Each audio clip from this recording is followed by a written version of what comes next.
Ouvrons ce dossier avec vous, Dina Mavungu. Bienvenue. Merci, Judith. On va parler de ce naufrage qui a eu lieu à Mbandaka, où il y a eu plusieurs pertes en vies humaines, mais aussi des biens. Alors, quels sont les chiffres donnés par le gouvernement congolais? Oui, Judith, on parle du bilan du naufrage qui a eu lieu à Mbandaka, chef-lieu de l'Équateur.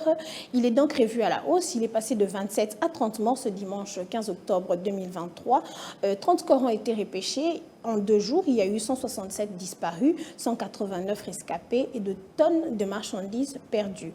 Ces données ont été fournies par la Croix-Rouge qui fait des recherches sur le corps naval du fleuve Congo.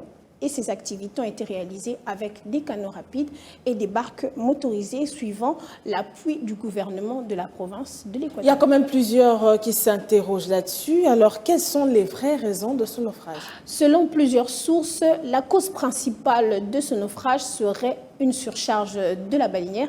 Elle avait donc du mal à avancer et cela a été quand même autorisé.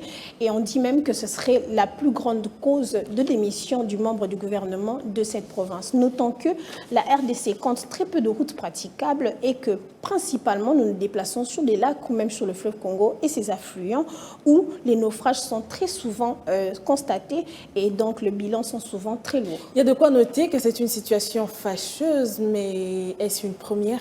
Non, Judith, en 2019, il y a eu un cas similaire dans le lac Kivu où le président lui-même s'est tenu pour décréter le port obligatoire de gilets de sauvetage dans le territoire de Kalehe. Malheureusement, cette mesure est très peu respectée, ce qui cause encore plusieurs autres pertes en vies humaines. Mais par là, le président a promis des nouveaux bateaux qui sont toujours en attente. Merci à vous, Dina, pour ce dossier. C'était un plaisir de vous avoir reçu. Merci, Judith.